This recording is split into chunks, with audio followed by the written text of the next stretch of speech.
Paper Mario Sticker Star is the fourth entry in the Paper Mario series of RPGs. It released in 2012 for the Nintendo 3DS and is considered one of the worst games in the Paper Mario series. This was one of the first games I got for my 3DS and the first RPG I ever owned. I thought it was good back then. I enjoyed my time with it, but since then I've heard a lot more criticism towards the game. I've beaten the game at least 3 times, maybe 4, so I have more respect towards this game than I think most people do. Now that I'm older, I decided to go back and play the game again and try to figure out if this game is actually good or not. Sticker Star has one of the most basic plots of any RPG in the Mario series. There is not much in the way of story. It's just another case of Bowser kidnapping Princess Peach, and that's it.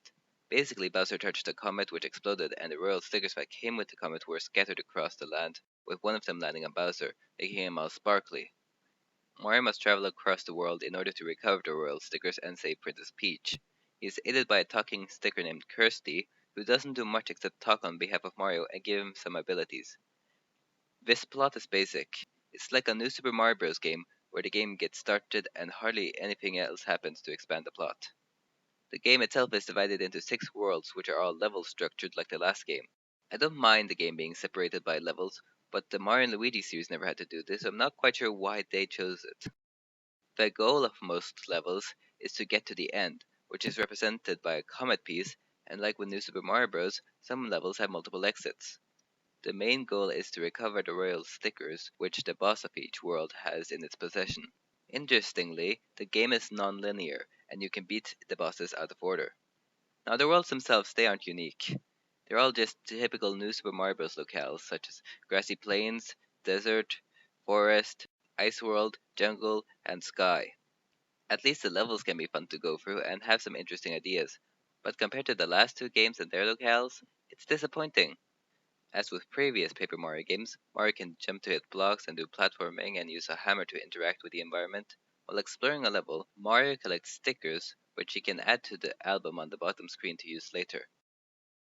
The album is where Mario keeps anything he picks up during the game. Besides stickers, there are scraps, which are objects that have been ripped from where they belong, and things, which are real world items that you can find as you explore a level. The things can be taken to the Fling a Thing place, where they can be transformed into stickers so they can be used later. Mario has one new ability in this game called Paperize. It allows Mario to stick stickers and scraps in the environment. This is one of the main ways to progress in the game. It is used in clever ways to solve puzzles, which I like. Some stickers are required to solve puzzles to progress, which can be a problem if you don't have the sticker you need to move forward, and instead you must backtrack. Thing stickers are often used to open the way forward, but it may not be obvious which thing you need. At least there are usually some clues to which sticker is needed, although you may not know which one you need if you don't already have the thing. It may be annoying at times, but stickers are mainly used for battles, not for puzzles. Sticker Star returns to turn-based battles of the first 2 games, but with a twist. Mario has no standard attack options. Instead, he uses stickers to battle. When engaging with an enemy, you need to look in the album for the sticker you want to use to attack. You can only attack once per turn, but by spending 3 coins on the battle spin and lining up 2 or 3 of the same icons, you can get an additional attack. And getting 3 in a row comes with a bonus which varies based on which icons you get. Stickers are lost after you use them once, which can be annoying if you run out of hammer stickers when going up against a spiked enemy. Imagine if in the Thousand Year Door you could only attack using items. That's this game's battle system. You can perform action commands after selecting which sticker to use and by pressing the A button at the right time to do more damage. The first 2 games had action commands, but unlike those games, which used most buttons on the controller and the control stick, here all you do is push A at the right time.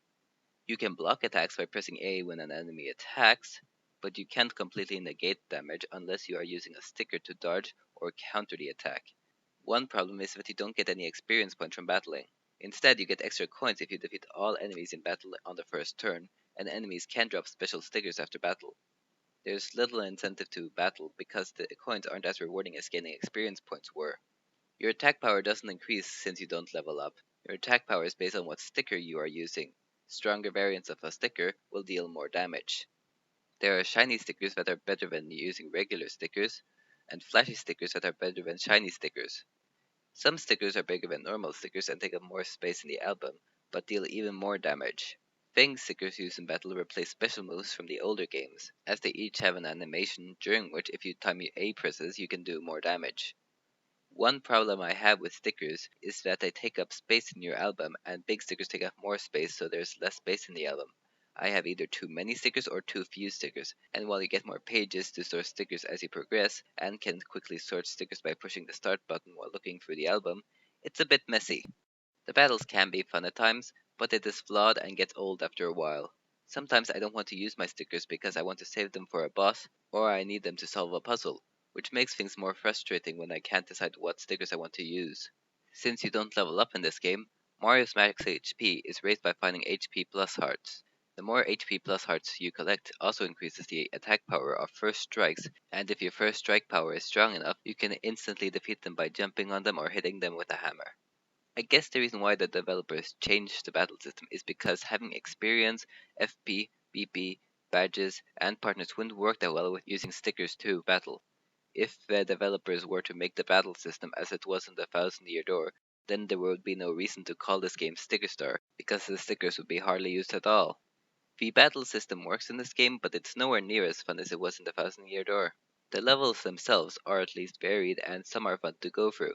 I like the ending mansion in World 4 where Mario must battle boos and seal them in a book. The Yoshi Sphinx in World 2 includes Kamek, who turns all of Mario's stickers into flip-flops. The Sphinx makes this one of the most memorable levels for me. The Stumpglade in World 3 has the Sniffit game show which Mario must compete in to win a prize. The challenges here can be fun, a bit basic but fun. Bowser's Snowfort is an interesting boss level where Mario gets in line with Shy Guys to take a minecart ride that leads to the Bowser Snow statue boss, which I like to use fire stickers on since they make the boss fight super easy. Declaburg is the main hub of the game. It's the town where the Sticker Festival is held and you get to other levels from. This is the only town in the game and features one of the two Fling a Thing stations, which is the main reason you would want to come back to Declaburg. There isn't much else to the town besides having a shop to buy and sell stickers at, a museum, and a couple of houses. The problem with most of the levels is that they don't make much of an impression on the player. They feel like standard new Super Mario Bros. Levels which you just go through and not much else. Each world ends with a boss level where Mario has to make his way to the boss in order to reclaim the world's sticker. The boss battles are probably the best ones in the game, since I feel more willing to go all out with my stickers. Each boss is weak to a sticker which when used makes the battle easier. You don't need to know their weakness, but if you don't, the bosses may take a while to beat. The five main bosses include Snow Statue Bowser, Mega Sparkle Goomba, Gooper Blooper, Tower Power Pokey, and Petey Piranha. After you defeat them, there is a flashback to when the boss first obtained the royal sticker, giving some story explanation which I like. Aside from the bosses, there are hardly any original enemies in this game. There is the Sombrero Guy and the Mural Goomba and Mural Koopa in World 2-5, but that's about it. The appearance of the enemies do differ from previous Paper Mario games. Enemies such as Spike and Hammer Bro look more modern now. In addition, there are no classic Paper Mario enemies such as Crazy Daisy and the Spiked Koopas. Kamekoopa isn't even in the game. Instead, there is Kamek, who looks like any regular Magikoopa in the Mario universe. There are only 73 different kinds of enemies in this game, which is way less than previous Paper Mario games, which had over 100. Not only are the enemies plain, but the characters are completely uninteresting. Paper Mario games used to have a large variety of characters, most of which look distinct from each other. Most of the characters in this game are toads, and aside from their color, they all look the same. The only unique looking toad is one that looks like he's from a black and white film, and he barely plays a role in the game besides opening the ski lift in 4-5. I never cared if all the characters were toads when I first played this game, but now that I've played the older games, I can see why people don't like the toads here. One of the things people like about the Mario RPGs is that the characters are full of life. They have funny dialogue and show the Mario world in a new way that we normally don't see. But there isn't much of that in this game. The most original character here is Kirsty, and she's not that interesting. I liked how in the start of the game she blamed Mario for touching the sticker comet, but she doesn't leave any impression on the player. Mario is at least his normal self, however he doesn't have any voice clips in this game. This isn't a huge problem, but Mario felt more alive in the previous games with how expressive and talkative he could be. At least he doesn't have the problem that Bowser, Luigi, and Peach have. Bowser and Luigi don't have a single line of dialogue in the entire game. Peter Piranha speaks more than they do. In this game, Bowser's role is like in any new Super Mario Bros. Game. He's there to act as the final boss, and that's it. He shows up in the beginning, and then we don't see him again until the final boss is about to start. Unlike other RPGs where he's likable and funny, and is there for much more of the game. There's nothing special about him here, besides the fact that he's all sparkly. In fact, Kamek and Bowser Jr. are far more interesting characters than Bowser is. At least Princess Peach has actual dialogue, but that's all there is to say about her. I honestly can't think of anything else to say about her, considering how she is hardly mentioned, and you might as well not even have known she was kidnapped, because no one seems to talk about her. Then there's Luigi, who isn't even mentioned by name in this game. He has less involvement in this game than he did in Super Mario RPG, and there he only appeared in the credits. Luigi can be found once in every world in the background of a level, where for some reason he's just hanging out. If you paperize while he's on screen, you can pull him out and see him run off the stage, and then later appear in the credits. He's mentioned as a mysterious green figure in the newspaper articles, and that's about it. After its role became gradually bigger with each of the first three Paper Mario games, here Luigi was cast aside and forgotten. Partners were planned for Sticker Star, as early trailers for the game showed Mario traveling with a Chain Chomp, but this was cut because the developers felt that they didn't fit with the battle system. I understand that, considering that in battle you only use stickers, so having partners that don't use stickers, or have their own stickers, would be complicated. Kirsty is our only true partner in this game. Besides her, Mario has some Toads and Wiggler segments that temporarily follow him, but they don't do much besides help the game move forward, which feels like an insult to longtime fans who are upset about there not being any partners in this game. I think this all was a result of the developers wanting to go a step further and try something new with Paper Mario. The graphics make it look like the world is made of paper, and unlike previous games, here the characters point out that everything is made of paper, and you can easily see this in some places. This is what sold me on the game when I first saw it. I thought it would be cool to have a Mario game where everything was made of paper. The trees looked like they were made of paper, the characters behaved like they were made of paper, the walls looked like they were made of cardboard, and I liked that. The colors are vibrant, but they're not that interesting to me, and compared to the colors used in the Thousand Year Door, I just think it looks better. Here the world is made of paper. In the Thousand Year Door, I didn't realize how the graphics were used to make it look like the world was made of paper, and when I realized that, I was impressed. But the graphics here didn't really impress me. Sticker Star does use the 3D effect of the 3DS, but it doesn't add much to the game besides making the graphics pop out more. I guess it's helpful to spot some hidden areas, but I rarely used it. The music in this game is okay. None of the soundtracks are all too memorable. The world map music is probably the most memorable track. I like how it changes depending on which part of the world you're in, but for the most part, I just don't care about the music. It sounds like typical New Super Mario Bros. Music. It's not that atmospheric, and I feel that some of the tracks don't fit with the area they're used for. There's not much that this game improves on aside from the graphics. The coin count was expanded, allowing Mario to carry up to 9,999 coins compared to just 999 coins in previous games. You can 100% the game by achieving specific goals written on flags in the Declaberg Festival ground.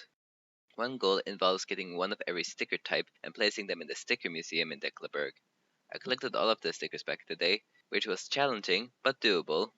Some stickers and things are found in select locations, like a shop or in a hidden area. Many thing items are found in secret rooms that can only be entered by using a door sticker. There is a secret room in almost every level. One of the goals is to find them all. I think it's easier to collect all the stickers in this game compared to collecting all the cards in Paper Mario Color Splash, but that's only because some of the cards in that game are harder to get than some of the stickers in this game. Paper Mario Sticker Star has its problems. It lacks a bit of its own style, and it feels more like a new Super Mario Bros. Game than a Paper Mario game. I understand that the developers wanted to try something new, and there is nothing wrong with that. Super Paper Mario was a platformer, and that game, while controversial, went on to be the best selling game in the series to date. So if that game did well, what did this game do wrong? I think it all comes down to the fact that the developers wanted to make a Paper Mario game where the world was literally made of paper. One way to do that would be to include things that we relate to paper like stickers. The problem was that they couldn't come up with many ways of implementing stickers besides for battles, so they had to change things so that the game would feel natural when you use stickers to battle. I think Nintendo wanted this game to be more appealing to newcomers like me, who had never played a Paper Mario game before, which is why they used only pre-existing enemies and characters from the Mario series.